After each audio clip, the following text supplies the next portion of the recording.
आपले सर्वांचे सरसेनापती भैयासाहेब माने यांची उमेदवारी घोषित करणे म्हणजे आमच्या वतीनं आम्ही घोडा मैदानात सोडलेला आहे. त्यासाठी मतदान नोंदणी अभियान, त्यानंतर राष्ट्रवादी काँग्रेस पक्षाच्या सदस्य नोंदणी मोहिमेचा आढावा 3 ऑगस्टला बाणगे गावामध्ये परवाच 38 लाख लोकांच्या उपस्थितीमध्ये पंढरपूरमध्ये पांडुरंगाच्या आषाढी एकादशीच्या निमित्ताने जी गावागावातून दिंड्या आणि वाऱ्या निघालेल्या होत्या, तेथील विणेकरांचा आणि तुळशीच्या डोक्यावर घेणाऱ्या ज्या महिला आहेत त्यांचं पाद्यपूजनाचा कार्यक्रम डिसेंबर महिन्याच्या शेवटच्या आठवड्यात लिंगूर कापशीला 4 दिवस कीर्तन महोत्सव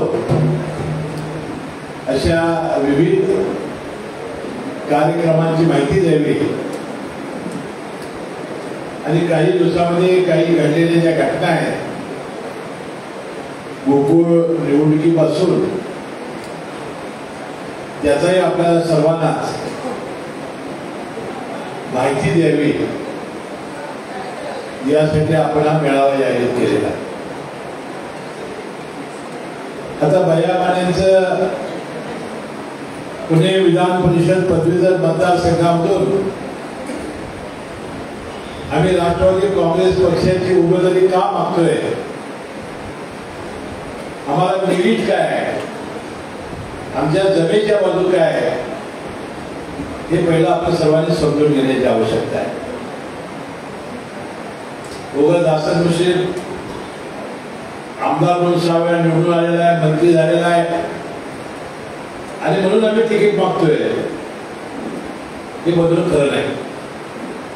आम्ही जे तिकीट मागतोय या विधान परिषदेच्या पदवीधर मतदारसंघामध्ये 1999 नंतर राष्ट्रवादी काँग्रेस पक्ष वेगळा झाल्यानंतर कोल्हापूर जिल्ह्यातील भैया मानेंच्या नेतृत्वाखाली आम्ही ज्या 4-5 निवडणुका लढवल्या आणि त्यामधून जे आम्हाला अनुभव आले आणि त्यामध्ये जी आम्ही कामगिरी केली त्या मेरिटवर आम्ही हे तिकीट मागतोय. अनेकांनी मला प्रश्न विचारले की या पिशवीवर किंवा याचा अजितदादा पवारांचा फोटो का नाही. आता आपल्याला तिकीट काय मिळाले नाही त्यामुळे आपण अजितदादा फोटो काढला नाही. परंतु परवा कोल्हापूरच्या मधल्या दौऱ्यावर आल्यानंतर मी त्यांना सांगितलं की भैया माने आमचे आता विधान परिषदेचे उमेदवार म्हणून आम्ही तिकीट मागणार आहोत आणि ज्या वेळेपासून भैया माने आम्ही लक्ष घातलं त्यावेळेपासूनच खऱ्या अर्थानं राष्ट्रवादी काँग्रेस पक्ष या पदवीधर मतदारसंघामध्ये थोडस नावाप्रमाण आल्यानं गेल्या वर्षी तर आपण विजय मिळवला. यापुढे आपण सोडून देत होतो. पुन्हा या जिल्हा एवढा मोठा, तिथे मतदारसंघ मतदार जास्त, तिथे ज्या संघटना होत्या ते मतदान करतात आणि ते निवडून येतात. आम्ही लक्ष देतो, आम्ही लक्ष द्यायला लागलो. राजेश पाटील वाटारकर कराडचे उमेदवार आम्ही उभे केले होते त्यावेळेपासून. त्यानंतर आपण श्रीनिवास पाटील खासदार, माजी खासदार याचे चिरंजीव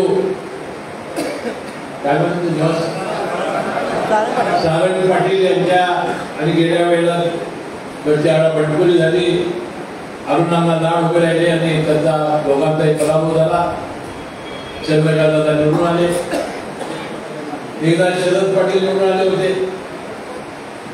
त्यावेळेस आम्ही कोल्हापूर जिल्ह्यातच महत्वपूर्ण कामगिरी केलेली होती आणि गेल्या वेळेला तरी अरुणांना लाड हे राष्ट्रवादी काँग्रेस पक्षाने ज्याचा उल्लेख भैयासाहेब मानेंनी केला ते केवळ कोल्हापूर जिल्ह्याच्या बळावर निवडून आले आणि भयामानेच्या प्रयत्नावर निवडून आले होते.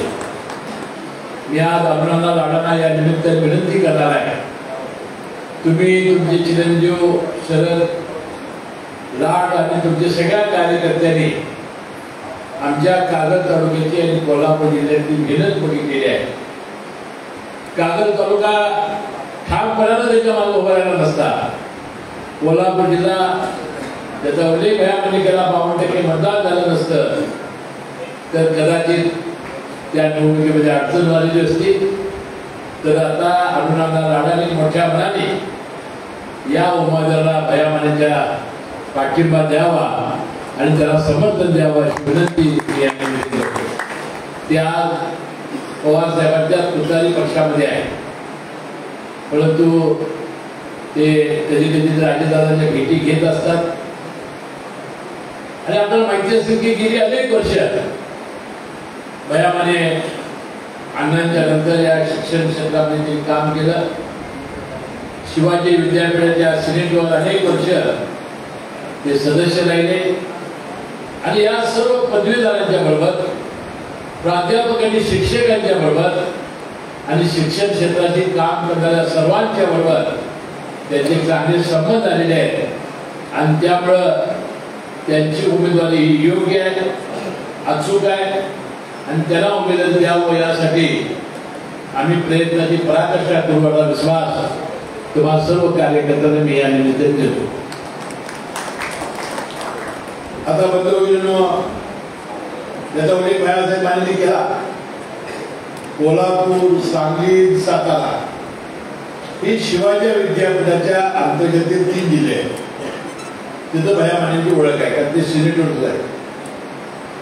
तिथं आपले अनेक आमदारी आहेत, अनेक आपले परिचयाचे लोक आहेत, शिक्षण संस्था आहेत, अनेक जे शिक्षण सम्राट आहेत, महर्षी आहेत, त्यांचे भयामानेचे संबंध चांगले आहेत. आता राहता राहिले 2 जिल्हे, एक सोलापूर आणि एक पुणे. आता पुण्यामध्ये तिकीट मिळायला वेळ आहे, परंतु मी अजितदादा पवार आणि आमचे प्रदेशाचे सुनील तटकरे साहेबांना विनंती करणार आहे, आपल्या या सगळ्या साई जिल्ह्यामध्ये आम्ही जर नोंदणी करण्याचा प्रयत्न करणार आहोत. नोंदणी काय जास्त करायची की त्यांनी म्हटलं पाहिजे भयामाने जास्त नोंदणी केली तर तिकीट द्या, आणि असं होणार आहे. एकदा चिकाटीला आपण लागलो की काय होऊ शकतं हे आपण दाखवून दिलेलं आहे. त्यामुळे सर्वात जास्त नोंदणी आपल्या कागद तालुक्याच्या पासून सुरू होईल. सर्वात जास्त नोंदणी ही कोल्हापूर जिल्ह्यामध्ये होईल, सांगली, सातारा, सोलापूर, पुण्यामध्ये. आता भयामाने मी सकाळी म्हटलं की आता आपल्याला यासाठी प्रत्येक जिल्ह्यामध्ये फिरण्यासाठी आता माणसांच्या आपल्याला टीम तयार करायला लागते. त्याला राहण्याची व्यवस्था करावी लागेल, मंत्री म्हणून मी ती करेन. तिथं फिरण्यासाठी त्याला गाड्या द्याव्या लागतील आणि आम्ही फोन केला तर त्याला जाऊन भेटणं, त्यांना फॉर्म देणं आणि नोंदणी करण्यासाठी जास्तीत जास्त प्रयत्न करण्याचं काम आम्ही ज्या कार्यकर्त्यावर सोपं जाऊन त्यांनी करण्याची आवश्यकता आहे. आता भयामाने सांगितल्याप्रमाणे अजून तारीख हे झालेली नाही. आता यामध्ये आणि आपल्या बाकीच्या निवडणुकीमध्ये एक फरक लक्षात घेतला पाहिजे की आपल्याला आता आपण जरी ग्रॅज्युएट असतो अनेक वर्ष, आपल्याकडे सर्टिफिकेट असलं तर ती मतदार यादी आता रद्द झालेली आहे. आता नव्यानं तुम्हाला नोंदणी करायची आहे तरच ते मतदार यादी देणार आहे. त्याचं गेल्या मतदान केले की मी आपलं नाव गेल्यावर असलं की आता ह्या वेळेला तुम्हाला मतदान नोंदणी करायला लागत नाही. तुम्हाला जाऊन फक्त हायकरी बघायचं नाही तर मतदान करायचं. यात तसं नाही. यात तुम्हाला भयाने सांगितल्याप्रमाणे मार्कलिस्ट असेल, सर्टिफिकेट असेल, ते रजिस्टर्ड जे अधिकारी आहेत त्यांच्याकडून शिक्का मारून घ्यावा लागेल आणि ते सांगतील त्याप्रमाणे नोंदणी केल्याशिवाय तुमचं मतदार यादीत नाव येणार नाही. त्यामुळं जेवढे जेवढे पदवीधर असतील, आता मगाशी मधुकर साहेब मला भेटला, मला साहेब मला माझं कसं करता येईल. आता मधुकर ग्रॅज्युएट पाहिजे ना, म्हणजे भयामाला मतदान करण्याची अस्वस्थ झाल्या मला. त्यानंतर अनेक कार्यकर्ते इच्छा आहे तर त्याला पदवीधर पाहिजे, ग्रॅज्युएट असल्याशिवाय मतदार होत नाही. आता एक मधुकर असं करू शकतो, ग्रॅज्युएट झालेला माणसाला आणू शकतो आणि नोंदणी पण सांगू शकतो. 10 लोक आणू शकतो. शाळेत जाऊन प्राथमिक शाळेत जाऊन तर तू ग्रॅज्युएट काय तर नोंदणी करतात. डिग्रीचा सेक्रेटरी एखादा ग्रॅज्युएट आहे बघायला पाहिजे. बँकेत एखादा कर्मचारी आता शोधून काढू शकतो आपण आणि त्याला नोंदणी केली आहे का नाही. म्हणजे आपण काम करू शकतो. मी ग्रॅज्युएट नाही, मला काही संबंध नाही असं नाही. जवळचा पण आहे का बघायचं, चल बाबा या वेळेला आम्ही भयामध्ये ऑफर करणार आहे तर अशा नोंदणी आपण करू शकतो. आणि अशी नोंदणी झाली तर मला वाटते अजितदादा पवारांना आम्हाला भया मानला तिकीट आम्ही देण्यासाठी निश्चितपणाने विनंती करू की गुण जरा मिळवून देऊ एवढा विश्वास मी करतो. आता दुसरं मिनिट आमचं काय की आमच्या जिल्ह्याला विधान परिषदेसाठी आमच्या राष्ट्राच्या कधी आम्हाला विधान परिषदेला आमदारांचं पाठवलेलं नाही, आम्हाला कधी शिक्षक मतदारसंघाचं पाठवलेलं नाही, आम्हाला कशातच पाठवलेलं नाही. त्यामुळे राष्ट्रवादी काँग्रेस पक्षाला सांगलीला अनेक वेळा उमेदवारी मिळाल्या, सातारला मिळाला, अनेकाला मिळालं, परंतु आपल्या कोल्हापूर जिल्ह्याला मिळालेलं नाही. आपण हे दुसरं पीक आहे की एकदा संधी कोल्हापूर जिल्ह्याला देण्याची आलेली आहे, ती या निमित्ताने द्यावी अशी विनंती माझी त्याला आहे. आता तिसरी काय होईल कोल्हापूर जिल्ह्यामध्ये चर्चा, हसन मुश्रीफ मंत्री, हसन मुश्रीफ आमदार, पोरग गोकुळा, जो बाळू पाटील बाजार समितीला, त्यानंतर आता कोणते शिक्षक किंवा अध्यक्ष, आपण द्यायची किती काढायला. आता मी जिल्हा मध्यवर्ती बँकेचा चेअरमन व्हायला तयार नव्हतो. तुम्हाला माहिती आहे का मला माहिती नाही. सगळ्या जिल्ह्यातल्या नेते मंडळींनी माझ्यावर जबाबदारी टाकलेली आहे. येणाऱ्या निवडणुकीत दुसरा कोणी योग्य त्याने चेअरमन करावा त्याला माझा पाठिंबा आहे. म्हणजे हे पद मी सोडलं. आता राहिलं काय, गोकुळचं नवीन मुश्रीफाला चेअरमन. या 5 वर्षात आपण नवीन मुश्रीफला चेअरमन करणार नव्हतो तर सर्टिफिकेट देऊन ठेवतो. आता त्याला आपण काय करू शकतो. अचानक म्हणाला या गोकुळचे संस्थापक आनंदराव पाटील सुरेकरांना त्यांच्या चिरंजीवाला द्यावं अशी उमेदवारी मी घेतली. पण 2 दिवस आधीच राज्यामध्ये उलटापालटी झाल्या. युतीचाच चेअरमन झाला पाहिजे अशा प्रकारचा दबाव आणला गेला. मी हतबल झालेलो होतो. नवीन मुश्रीफचं मला वाटते पॅरिसला होते, त्यांना बोलण्यात आलं. मी सर्टिफिकेट म्हटलं की त्या दिवशी मला एकच तिकीट शिल्लक होतं बिझनेस क्लासचं आणि ते अल्टरनेट डेटला फ्लाईट होतं. म्हणजे दुसऱ्या दिवशी ती नव्हती. ज्या दिवशी चेअरमन निवड झाली त्याच्या आधीच दिवशी ते आले आणि ते चेअरमन झाले. म्हणजे आमची चेअरमन व्हायची नेताजीराव काय मागणी नव्हती, तुम्ही दिलेलं त्यामुळे आम्ही झालो. आता बाजार समितीचं काय झालं की ज्यावेळेला निवडणूक झाली त्यावेळेला पहिल्यांदा पी पाटील साहेब म्हणाले की सगळ्यात जास्त मतदार कर्मीची आहे आणि तुम्ही किपी पाटील, विनय सावकर वगैरे सगळी मंडळी मिळून तुम्ही मला पॅनलमध्ये घेत नाही आणि आमच्या जिल्ह्यात आमच्या तालुक्याला अन्याय होतोय आणि मला तुम्ही अध्यक्षपद द्यावं. आणि बाबासाहेब ब्रेकर नुकतेच गेलेले होते, त्यांच्या चिरंजीवांना द्यावं अशी त्यांनी विनंती केली. आम्ही त्यांना पहिल्या वर्षी द्यायचं ठरवलं. दुसऱ्या वर्षी सावकर माझे मी घेणार. तिसऱ्या वर्षी राष्ट्रवादीचा आमचा उमेदवार ठरला.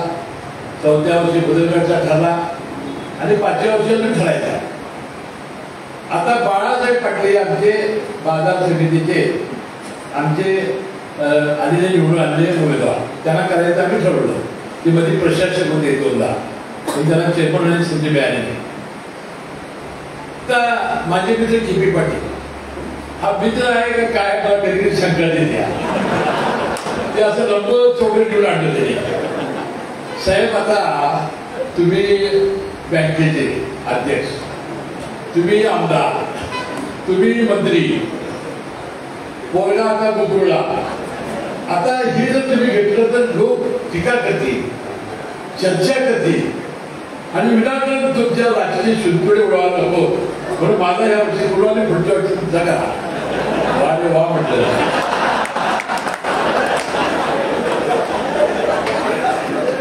मी म्हटलं जर झाला नाही तर बाळ्या काय काय शिवाय देणार आपल्या पोरग्यासाठी माझ्या आपल्या पोरग्यासाठी आम्हाला वाढवून करून दिलं. मी म्हटलं असं काय होणार नाही की म्हटलंय पहिल्या तर बँकेत तुम्ही आता चेअरमन व्हा आणि मग ते म्हणजे विरोधात चाललं होतं आमचं तर किती वेळा हे असते ना ते बरोबर ते फक्त ते धरून आले होते त्या कुटुंबी बाळासाहेब पाटील चेअरमन झालेले आहेत. नवीन मुश्रीफपणे बाळासाहेब पाटलांचं मी मनपूर्वक अभिनंदन करतो.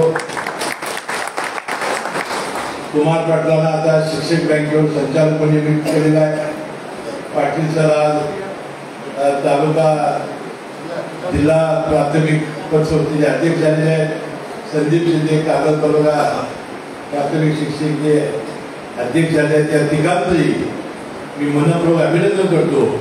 त्याला आता या शिक्षकांची फार मोठी जबाबदारी आहे की नोंदणीमध्ये म्हणून आपण सर्वांचं यामध्ये सहयोग फार मोठं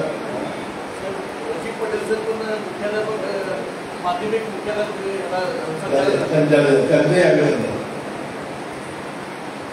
पण आता काल मी दादाचा 5 मिनिटं बोलतोय पुन्हा मग आता माझ्या बाकीच्या विषयावर येतो. काल गोकुळची मीटिंग झाली. आता यामध्ये गोकुळचं म्हशीचं दूध कमी पडायला लागलेलं आहे. चेअरमन नवीन मुश्रीफला आता तुम्ही केलेलं आहे. आता मी मागच्या भूमिका काय मांडली होती, आज आपल्याला 20 लाख लिटरचा टप्पा किंवा 25 लाख लिटरचा टप्पा गाठायचा आहे. त्यात म्हशीचं दूध जास्त पाहिजे. आता म्हशीच्या दुधाला एवढी मागणी आहे की आपल्याला दूध कमी पडते.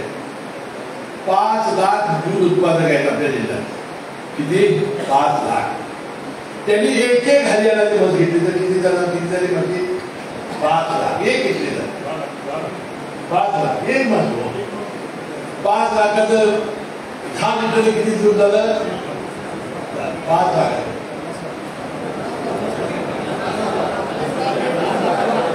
5 लाख कुठे गेलं पाहिजे? 50 लाख. 50 लाख. मग म्हणतो 5 लाख थोडा 2 लाख तरी घ्या. आता मी तुम्हाला सगळ्या कागद तालुक्याला सांगतो की सुपरवायझर नवीन कामाला लावा. एक बस घ्यायला सांगा. कोल्हापूर जिल्हा मध्यवर्ती बँक अण्णासाहेब पाटील महामंडळाकडनं बिन व्याजी कर्ज त्याला देईल. आता काल दूध संघाला आम्ही 40 ते 50,000 अनुदान द्यायला सांगितलंय. म्हशीला कळलं नाही म्हशीला.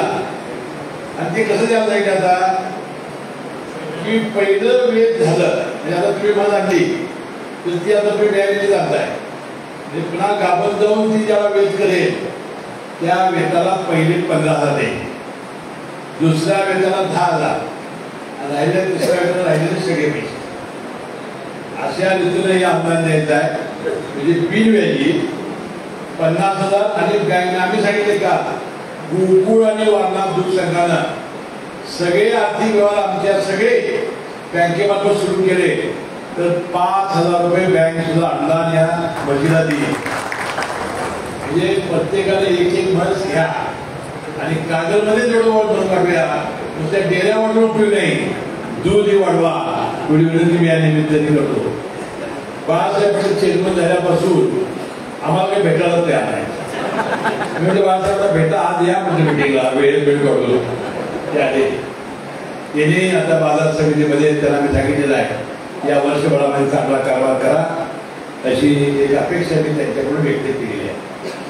परंतु सगळ्यात महत्वाचा आजचा जो दिवस आहे की आज भैयासाहेब मानेंचं पुणे विधान परिषद मतदारसंघामधून पदवीधर मतदारसंघामधून आम्ही रणशिंग फुंकलेला आहे.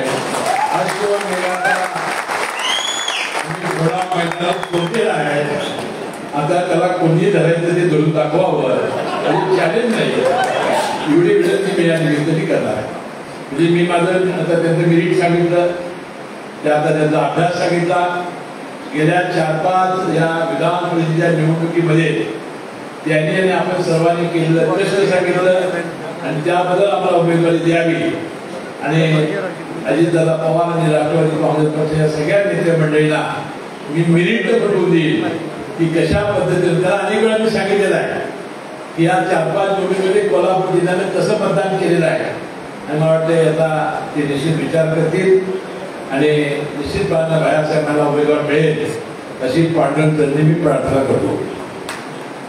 आता राष्ट्रवादी काँग्रेस पक्षाची सदस्य नोंदणी मोहीम, आता सगळ्यांची नावं मुद्दाम मी वाचून दाखवायला सांगितली.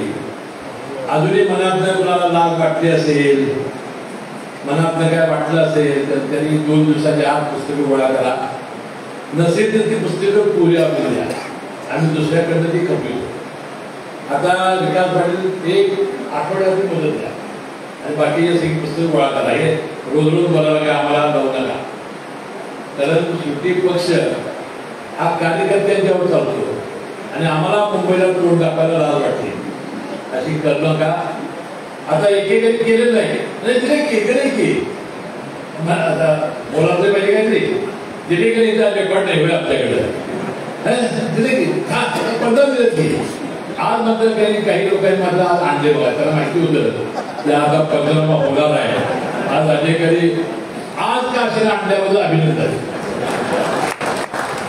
आणि उद्या 5 दिवसाच्या आत 100% दिल्यानंतर तुमचं सगळ्यांचं अभिनंदन करण्याची संधी मला आपण द्यावी अशी विनंती मी या निमित्ताने करणार. आता तिसरा विषय मी सांगितला की आपण मावळला माझे आमदार मित्र राष्ट्रवादी काँग्रेस पक्षाचे सुनील शेळके हे 3-4 दिवस फार मोठं कीर्तन महोत्सव करत असतात आणि वारकऱ्यांचं एक फार मोठं कीर्तनाचं एक मोठा माहोल ते करत असतात दरवर्षी. तशा प्रकारे माझ्याही तालुक्यामध्ये करण्याचं माझ्या मतदारसंघामध्ये माझी इच्छा होती. मी आमचे हवामान संदीप सचिन पवार दादा त्यांनी पवार राम मंदिराच्या वर्षपूर्ती निमित्ताने आपण त्यांचं रेल्वे चौकात सोडलेलं होतं प्रवचन, त्यांना आपण याचा प्रमुख केलेला आहे. त्यांचा मी मनपूर्वक आभारी आहे की त्यांनी यामध्ये पुढाकार घेतला. आणि पहिल्यांदा आता गेले 3 वर्षे सलग मी वाकरीला त्या गोल रिंगणामध्ये शेवटच्या जातो. पुढे यावर्षी विधानसभेचं अधिवेशन सुरू असल्यामुळं आम्हाला वाकरीला जाता येणार नव्हतं, म्हणून आम्ही देहूला आणि आळंदीला आपल्या ज्यावेळेला पालख्या निघतात त्या दिवशी मी जाऊन आलो आणि त्यांची गुरुमाऊलीची आणि संत श्रेष्ठ तुकाराम महाराजांचं दर्शन घेण्याची संधी मला मिळाली. आणि आपण ठरवलं की आपण आता कीर्तन महोत्सव करायचा. आता कीर्तन महोत्सवाच्या तारखा ठरवल्या तो त्या नेमक्या पावसाळ्याच्या होत्या. महापूर येतील, रस्ते बंद होतील, जिल्हा परिषद पंचायत समिती आणि नगरपालिका निवडणुका झाल्यानंतर डिसेंबर-जानेवारीला घ्यावी अशा पद्धतीच्या सूचना आल्यानंतर तो कार्यक्रम आपण डिसेंबर एंडला घेण्याचा आपण ठरवलेला आहे.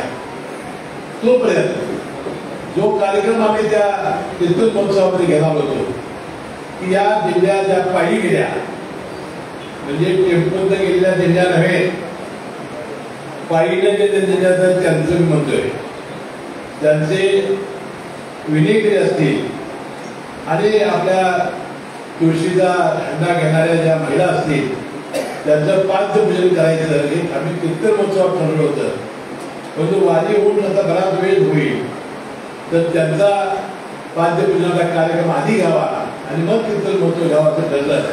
तर 3 ऑगस्टला, किती ऑगस्टला, आपल्या बानगे गावामध्ये प्राथमिक शाळेच्या त्या ग्राउंडवर आपण 2-3 हजार लोकांच्या वारकऱ्यांच्या समेत, तुमच्या सर्वांच्या समेत आपण जो पाद्यपूजनाचा कार्यक्रम घेणार आहोत. त्याला आपण सर्वांनी यावं. सकाळी 10 पासून 4 वाजेपर्यंत हा कार्यक्रम चालणार आहे. फक्त 1.5 तास दुपारी जेवणासाठी आपण सुट्टी देणार आहोत आणि प्रवचन, कीर्तन आणि मग त्यांचं पाद्यपूजन असा कार्यक्रम आपण त्यावेळेस करणार आहोत. आणि आपण जो कीर्तन महोत्सव घेणार आहोत तो भव्य घेणार आहोत.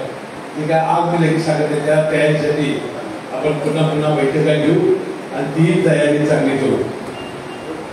आता जिल्हा परिषद, नगरपालिका आणि पंचायत समितीच्या निवडणुका त्या आता आपल्या फार आता जवळ आलेल्या आहेत. आता मला वाटतंय शुक्रवारपासून श्रावण महिना चालू होते. शुक्रवारपासून म्हणजे गटारी अमावस्येचा रविवार आजच आहे. मी आता मला एक दिवस बघितलं, मटणाच्या दुकानातून रांगायला लागल्या. तर आता गटारी अमावस्येला ती गटाला असायची. आता आज मोठ्या रांगा लागल्या आहेत. आता श्रावण चालू होईल. श्रावण महिन्यानंतर आपण जो श्रावण महिन्याचा कार्यक्रम केला आहे हा 5 महिन्याचा 3 ऑगस्टला. श्रावण झाल्यानंतर गणपती, म्हणजे श्रावण, गणपती, त्यानंतर दसरा आणि दिवाळी. आणि मग त्यामध्ये निवडणुका येतात का नंतर येतात ते मी करेक्ट तुम्हाला नंतर माहिती घेऊन सांगतो. आता आपल्याला जे 5 जिल्हा परिषद मतदारसंघ होते कागदाला ते आता 6 झालेले आहेत आणि पानगाव मतदारसंघ आता वेगळा झालेला आहे.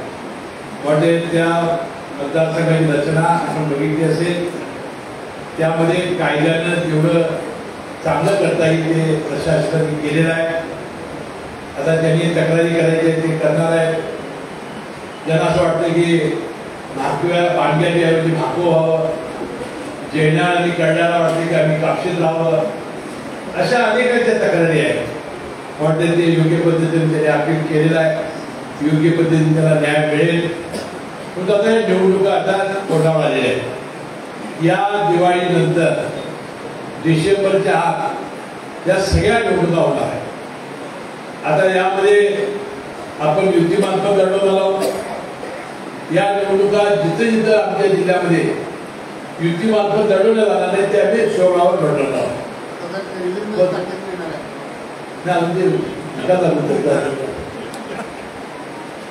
निर्णय घेऊ दे त्यांचा.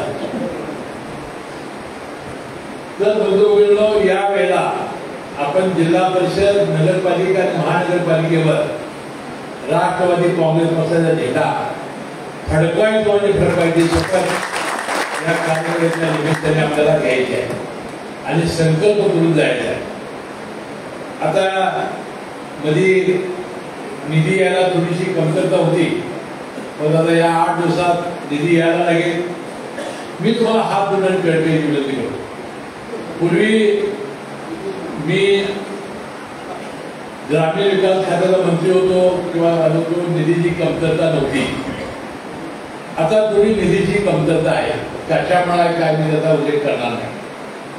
परंतु आपल्याला जे पेक्षा आपल्याला येते त्यामध्ये आपल्या गावातलं अपुरं राहिलेलं काम, आपल्या गावातलं हे काम आपण वचन दिलं होतं ते केलं नाही, त्यामुळे लोक नाराज आहेत. असलं काम आणि अत्यावश्यक एवढीच कामं बघायची. आणि यासाठी मग मी अधिकारी कमिटी नेमणार. आता यावेळेला कसंही होणार नाही, कारण 1 वर्षभर 1 वर्ष 1.5 वर्ष आपल्याला जो आर्थिक जी निधीची चंचल आहे ती जाऊ तोपर्यंत आपल्याला थोडंसं काळजीपूर्वक काम या विकास कामामध्ये करावं लागेल. एवढी विनंती मी या निमित्ताने करणार आहे. म्हणून आपण सर्वांनी सोमवारपासून अरुण पवार आणि आनंद सगळे तुमच्या गावी भेटतील आणि तुम्ही अपूर्ण राहिलेलं काम, तुम्ही वचन दिलेलं परंतु अपूर्ण झालेलं नाही, त्यामुळे लोकांच्या नाराजी असलेलं काम आणि अत्यावश्यक काम की ज्याच्यामुळे अनेक दिवस आपल्यावर टीका होते, अशीच कामं आपण घ्यायची. आता जल जीवन योजनेमध्ये केंद्र सरकारनं आपल्याला थोडा पैसा प्रवाह दिलेला नसल्यामुळे काही बिलं आणलेली आहे, काही PWDची बिलं आणलेली आहे. परंतु या विकास कामामध्ये जिल्हा नियोजन मंडळाचा पैसा असेल किंवा माझ्या आमदार फंडाचा असेल, त्याचं योग्य ते नियोजन आपण करावं आणि आपल्या गावातलं मी सांगितलेलं काम ते आपण तयार करावं, ग्राममध्ये ठराव घ्यावा आणि 8 दिवसाच्या आत आपण अरुण पवार आणि अनिल सरकार यांच्याकडे जमा करावं अशी विनंती मी या निमित्ताने करतोय. बंधूंनो, अधिक आता काय बोलण्यासारखं नाही, कारण काय झालंय की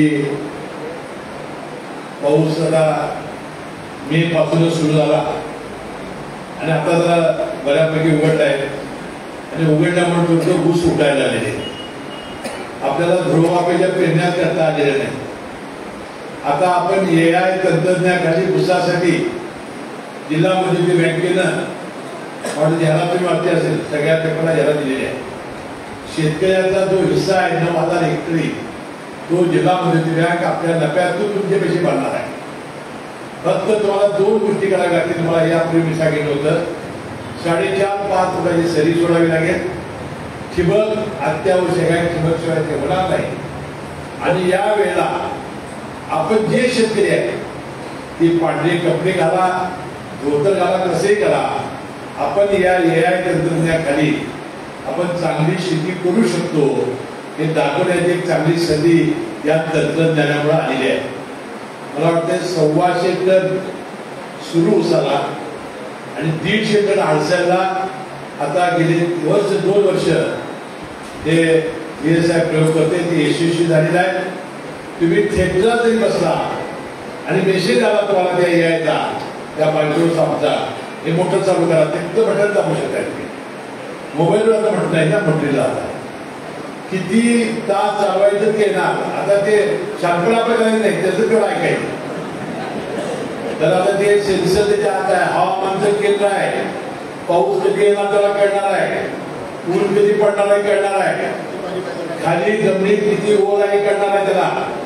म्हणजे तेवढं ते पाणी द्या म्हणा प्रत्येक सांगते मत होणार नाही. ते त्यानं सांगितलं तर खताचं बरोबर ते फवारा मारायचा पूर्ण फोड किडा सुद्धा कळणार आहे त्याला. उसाला लागली कीड त्याचंही ते औषध व्यवस्थित मारायचं आहे. म्हणजे एक चांगलं तंत्रज्ञान तुम्ही काय करायचं नाही. ते मोबाईल ते मराठी भाषेत आहे त्यांचं, ते बघायचं ती शेती करायची. किती सोपं झालं. तर तुम्ही सगळ्यांनी त्यामध्ये लक्ष द्या, शेतीकडे लक्ष द्या, जास्तीत जास्त उत्पादन करा. आता यावेळेला 3 महिने फक्त कारखान्यात चालले, 9 महिने बसून बघा किती महिने चाललं. असं जर व्हायला लागलं तर कारखाने बुडल्याशिवाय राहील काय आणि तुम्ही सुद्धा बुडल्याशिवाय राहायला काय. उत्पादन वाढ फार कमी पाणी लागते. आपण पाण्याचा फार मोठा अपयोग करतोय, खताचा अपयोग करतोय. आपली माती परीक्षण असते, ती माती परीक्षण महत्वाचं आहे. माती परीक्षण हे मायक्रोसॉफ्टला म्हणजे अमेरिकेला आपलं त्या सॉफ्टवेअरच्या त्याच्यात सॉफ्टवेअर झाला आणि त्याप्रमाणे खताची मात्रा कुठे आहे ते सांगणार, त्याप्रमाणे आपण द्यायची आहे. म्हणजे एवढं आपण लक्षात ठेवा. आणि येणाऱ्या निवडणुकीला जिल्हा परिषद, पंचायत समिती, नगरपालिकेला सज्ज व्हा. आणि सगळ्यात महत्वाचं असं काम आहे ते आजपासून आता नुसतंच आपल्याला कमी जायचं आहे, कमी जायचं आहे. उठायचं तू ग्रॅज्युएट आहेस काय सांग, चल हे घे. आणि 1 तारखेपासून जेव्हा जाहीर होईल तेव्हा भयामाने तुम्हाला सगळ्यांना कळवतील. त्याप्रमाणे नोंदणी करा. नोंदणी एवढी करू की अजितदादा सगळ्या गोष्टी साहेब भयामानात दिलं जावा अशी नोंदणी आपण केला. थोडाच विश्वास मी या निमित्ताने व्यक्त करतो. आणि पुस्तकं जी आहेत आमच्या पक्षाची ज्यांना जमत असेल त्यांनी उद्या आणून द्यावी 4 दिवसात आणि ज्याला जमते त्यांनी करून दाखवावं अशी विनंती मी या निमित्ताने करतो. पुन्हा एकदा भयामानेला मनपूर्वक शुभेच्छा देतो. ते आमदार व्हावेत अशी पांडुरंगाची इच्छा असेल तर निश्चितपणे भयासाहेबांनी आमदार होतील असा विश्वास व्यक्त करतो. आपली रजा घेतो. धन्यवाद.